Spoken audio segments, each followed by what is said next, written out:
什么样的人算是普通人？一个普通人的特征似乎是没那么优秀，也没那么糟糕，既不是非常幸运，也不会非常倒霉。因此，我们相信这样一个概率问题，也就是两端是少数人，而中间的才是大多数人。由此，我们得到了一个很自然的结论。普通人才是大多数人，因此少数服从多数这个执行原则听起来很有公共利益感，而少数人的权利主张常常会被说成特殊待遇，少数人的痛苦常常会被说成矫情，少数人的表达常常会被说成声音太大。但是问题是，普通人真的永远都是多数吗？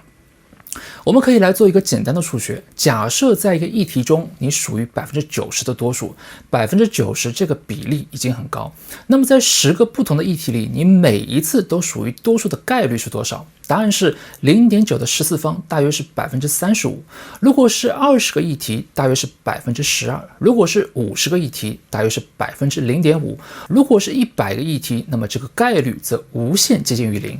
而现实是，一个人一生中又何止100个议题？性别、年龄、地域、职业、学历、收入、健康状况、家庭结构、婚恋状态、消费习惯、政治意见、文化趣味、身体能力、语言口音等等。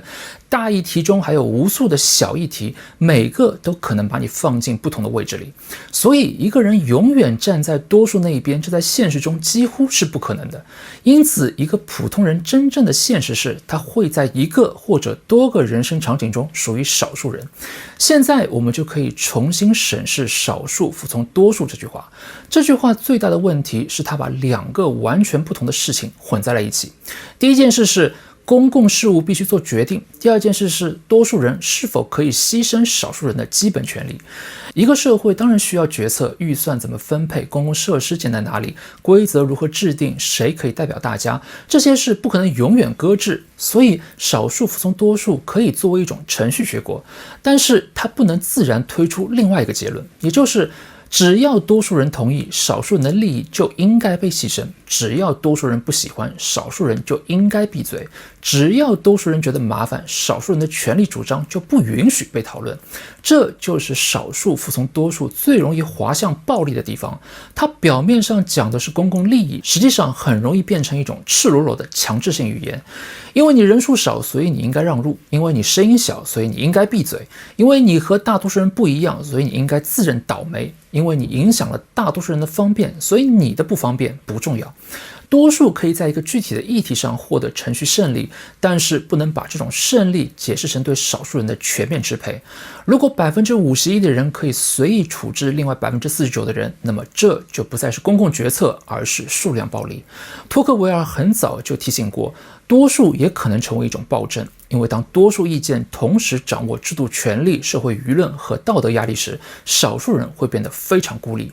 但是到这里，我们讨论的还是一个经过合理程序充分确认过的多数。那么接下来，我们还要再往下挖一个更冰冷的问题，也就是现实中所谓的少数服从多数，真的存在一个经过确认的多数吗？答案是往往不存在。很多时候没有充分的讨论，没有信息公开，没有正式表决，也没有不同意见平等表达的机会，只是某个拥有权力的人说，大多数人都能接受，大多数人都是这么做的，不能因为少数人影响整体。这时，多数并不是一个真实表达过意见的群体，而是一个被调用的名义。权力并不直接说，因为我掌握权力，所以你必须牺牲。他会说，因为多数人需要这样，所以你应该牺牲。于是，一个具体的权力决定被包装成了没有个人意志的公共利益，少数人的反对也从利益冲突变成了不顾大局。再换一个角度说，如果多数没有经过充分讨论和正式程序的确认就可以被权力制造出来，那么少数当然也可以被制造出来。权力先把自己的意志命名为多数意志，再把所有反对这个意志的人放进少数的位置里。他说大家都能接受，于是不能接受的变成了个别人。他说正常人都没有意见，于是提出意见的就变成了不正常的人。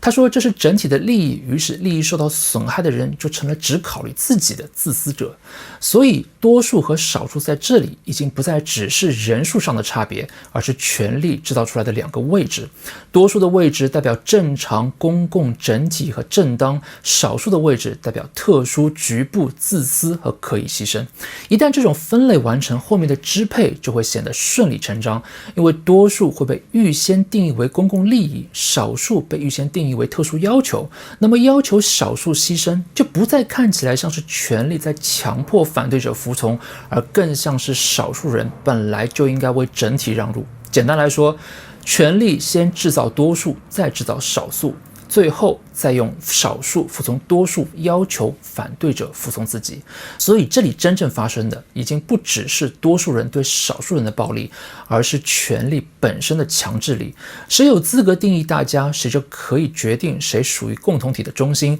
谁只是可以被忽略的边缘。谁有资格定义少数，谁就可以决定哪些利益可以被称之为公共利益，哪些损失只能被解释为个人问题。所以多数人暴力并不意味着多数群体中的每一个人都实施了暴力，很多时候真正做出决定的只是少数的掌权者，多数人甚至没有参与，也没有明确表达过意见。所谓的多数只是一个被权力征用的一种合法性资源，一个人以为自己正在支持多数人的利益，实际上他可能只是在支持某种权力以多数之名取消异议。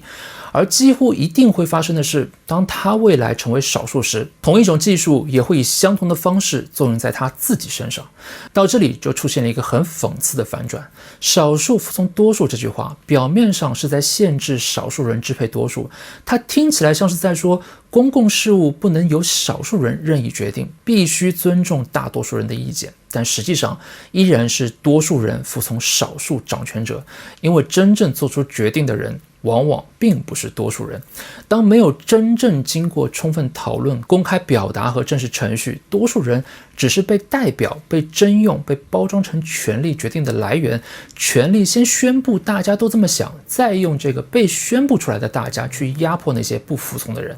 所以这时的多数并不是权力的限制，而是权力的工具。少数掌权者借多数之名做出决定，被代表的多数提供正当性，被指定的少数承担成本。最后的事实是，少数人掌权，多数人背书，不服从的人受害。这才是多数人暴力最隐蔽的地方，它表面上反对少数支配多数，实际上却可能成为少数掌权者支配整个共同体的技术。